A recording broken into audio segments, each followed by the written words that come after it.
नमस्कार. या व्हिडिओत आपण नाचणीच्या पिठापासून टेस्टी आणि न्यूट्रिशियस असा डोसा बनवणार आहोत. खायला रुचकर तेवढाच बनवायला सोपा. चला तर रेसिपीला सुरुवात करूयात. इथे मी गाजर घेतले, अर्धा कांदा, 1 इंची अद्रक, 3 मिरच्या आणि कढीपत्ता घेतलाय. इथे आपण गाजर आणि अद्रक बारीक किसून घेणार आहोत. कांदा बारीक कापणार आहोत. मिरची बारीक कापून घेणार आहोत. पाहू शकता इथे मी गार्निशिंगसाठी कोथिंबीर घेतलेली कापून, कांदा, कढीपत्ता, मिरची घेतली बारीक कापून, गाजर आणि अद्रक किसून घेतले.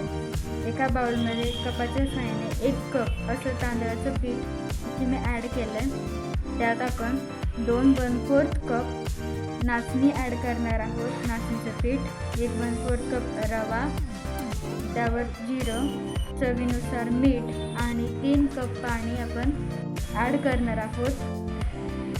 चमच्याच्या सहाय्याने आपण हे बॅटर एकजीव करून घ्यायचं आहे.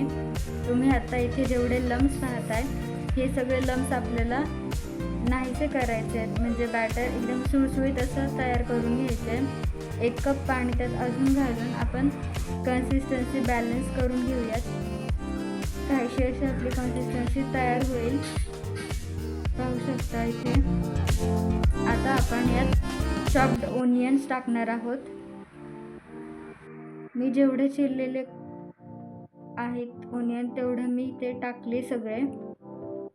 आता मी मिरची टाकणार आहे चिरलेली.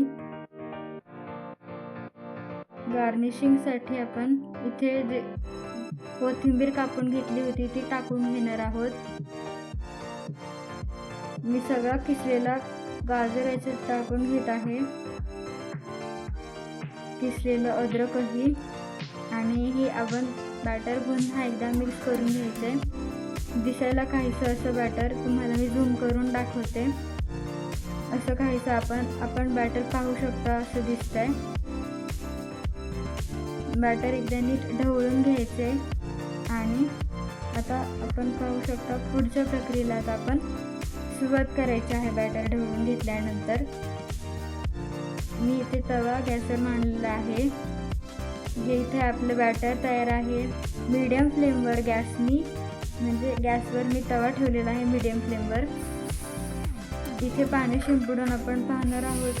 जेव्हा चर्र असा आवाज येईल तेव्हा आपण डोसा टाकायचा आहे. मी बॅटर पुन्हा एकदा ढवळून घेतलेला आहे. आता आपण इथे पहिला डोसा मी टाकून घेत आहोत.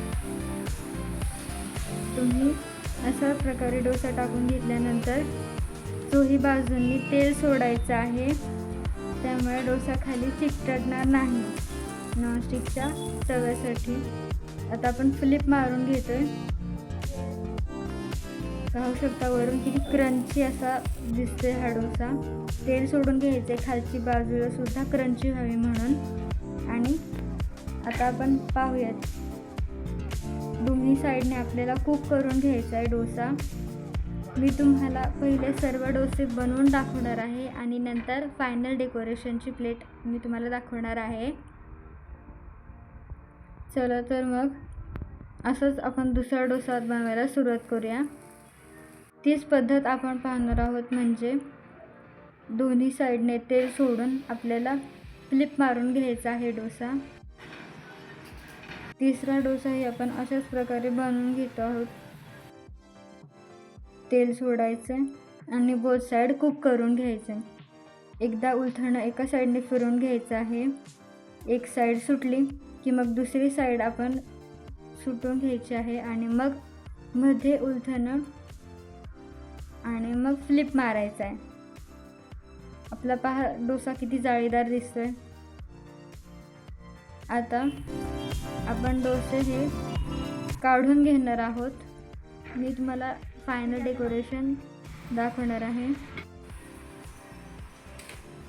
काढून घेतल्यानंतर इथे पाहू शकता तुम्ही, मी ताटामध्ये 3 डोसे रोल करून ठेवलेले आहेत. गाजर आपण किसून या डोस्यासोबत खाऊ शकतो, पण तुम्हाला खोबऱ्याची चटणी किंवा सांबारसोबतही तेवढेच चांगले लागतील. तुम्हाला व्हिडिओ आवडल्यास नक्की लाईक, शेअर करा आणि सबस्क्राईब करा. बाय.